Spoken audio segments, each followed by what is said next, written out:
Hi, it's Therese from Lostinpaper, and today we're going to be creating a scene using lots of fun products and starting with a penny black set called Autumn Entrance. And as soon as I saw this door image, I just knew that I had to create a Christmas card with it. I know it's a autumn set, but images like this you can use for so much, for so many different seasons or ideas. Alright, so what I'm doing here is just working out where the image behind my door is going to sit. So this is actually my top fold card, and I've got it opened up, and I've just had the door image sitting on my Misty, so I know where it's going to be exactly. This grey cardstock is a really pretty smooth cardstock from Allen Hudson, and its colour is called Oyster Grey, and I've got this panel cut to the same size as my card front. Now this door had to be red, and it has to be bright red, so I'm adding lots of colour, and I chose my Prismacolors, and the reason I left my stamp in the Misty is because I do want to restamp the image, because sometimes the Prismacolors can leave what's called a bloom, and what that means is that they can cover over your initial lines that you've stamped, so they don't look as sharp and as crisp. So by restamping the image after you've coloured, you can get that crispness back. It's great. So I did add lots of colour to this door. It's a lot of colour, but I'm not pressing hard on the pencil. I'm actually pressing quite lightly, because you'll find if you press very hard, you'll fill the tooth of the paper and you'll have trouble adding more colour. So by pressing lightly, I can add lots of colour, but still not fill the tooth of the paper. So I am taking my time here. The thing that really brings this to life is the Gamsol. More often than not, I don't actually use Gamsol on coloured cardstock, but it worked really well on this Oyster Grey. I did test it off to the side on a scrap piece of paper just to make sure, because some coloured cardstocks you can find that they will discolour with the Gamsol, and you don't want to ruin all the hard work that you've done. So I do suggest that you test your colours off on a piece of cardstock that's the same as the one that you're working on, and then you're going to know exactly what it looks like. So how shiny and red is this door? I just love it. the Gamsol, like, it worked a miracle here. Alright, so I have sped this up a little bit. This is already a long video. It's even though it looks like a really clean and simple card, there's lots of different sort of processes to making this whole card. I'll have everything listed at my blog, including all of the colours that I've used today.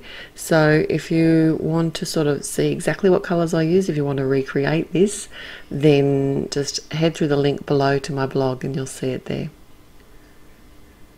So this step, I wanted to make it look like it was almost 3D on the card, or just sitting on the paper. So when I add a shadow at the bottom, you do need to go a little bit higher than the actual image. Don't just colour the very base of the image. To make it look like it's stepped back, haha, pardon the pun, colour a little bit up from the bottom of the image, and that'll give it that bit of a 3D look. And the white and the grey looked awesome too. And I forgot to colour the window in. So I had like a comedy of errors on this card today. It took me forever. But yes, so this is what I was saying, I do restamp, and this time I've used the Onyx Black. My initial stamp was done with the Tuxedo Black, so I wasn't too worried about smudging inks or waiting for inks to dry. Although the Onyx is a very fast drying pigment black, it's certainly compatible with pencils. I like it as that real bold black for an outline. Except I moved my stamp. So only the bottom of the stamp moved, and I think it must have happened when I first stamped the image out, not on the restamp. So I came in with a Copic multi-liner, otherwise it looked like you were a bit tipsy coming home and it was all double vision. So I just filled in the double lines with the Copic multi-liner, and that seemed to work. I hope I saved it. You let me know what you think. To add some brickwork to the walls, I've got some Unicorn Hero Arts ink, and Julie Eversole is right. This is amazing, this ink. For a white ink, it just looks gorgeous on that grey cardstock. And I'm back to the inside of the card now.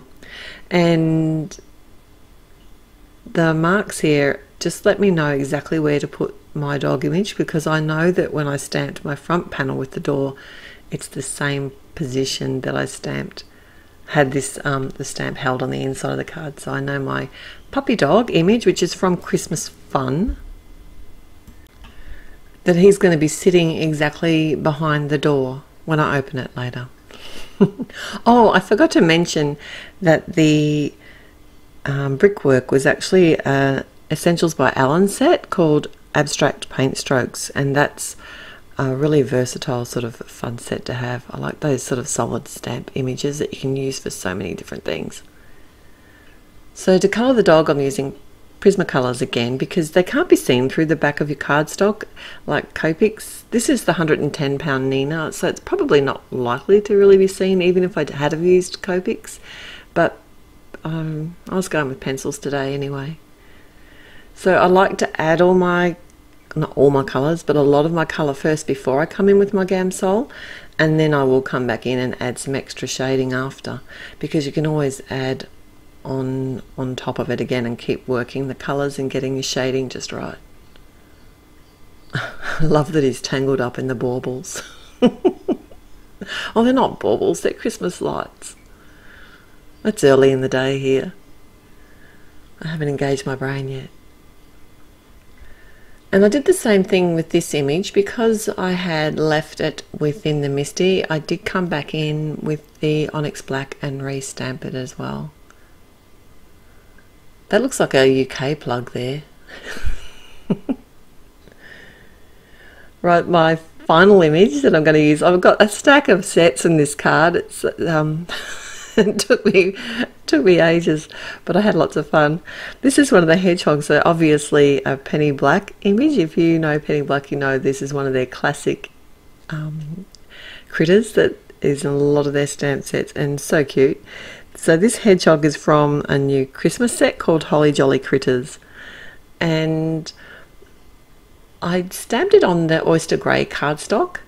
I could have done it on some white cardstock, but I'm going to be sitting this on the front of the card, so I didn't want the white border because I'm going to fussy cut this image out, and I didn't it would have looked lovely, I'm sure it would have been fine, but I just thought it'd be better to have the oyster cardstock, and then it's not going to stand out so much on the front of the card when I fussy cut it.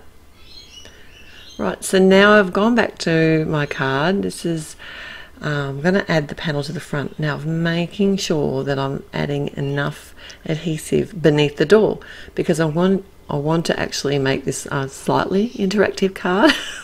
It's not full-on interactive. Is there such a thing as a slightly interactive card? Well, there is now. I initially came in with my craft knife and my metal ruler to try and sort of cut the door out, and that didn't work out so well. I'm not really good with knives. I'm not trusted with them. Did you notice I was actually holding the top of the knife, the bit that helps it click back in? These knives are great, by the way. They're like a surgical blade, so they're really sharp, so you do have to be very careful with them. I actually found it was easier just to eyeball it and cut it, and the best way to cut cardstock is slowly. Don't press too hard, just keep going over the same spot until it's through, and you can feel when it's through, and you can actually see when it's through both layers if you keep flipping it over and looking, which is what I did. I also added a couple of score lines on either side because it is thick cardstock, 2 pieces of cardstock on each other, and there's my, see, you can actually see him, but just I think that's why it's slightly, and all that's left to do is pop up my little hedgehog. Oh, I did add a sentiment. This is a really little sentiment. I thought it would work perfectly, and I popped it up on the actual wreath that the hedgehog's holding. It's from the Mountain Holiday stamp set from Ellen Hudson as well. I'll just use some glue dots to do that with. I added some nuvo berries. This is the red berry gloss accents. And I love that this stuff, you can make these berries or, you know, dots, enamel dots, as big or as small as you want. Just make sure you let them dry. Okay, so thanks for visiting today. That's my finished card. I hope you've had some fun, and if you like this video, please like it, and if you haven't already, I'd love you to subscribe. Till next time, happy paper crafting. Bye.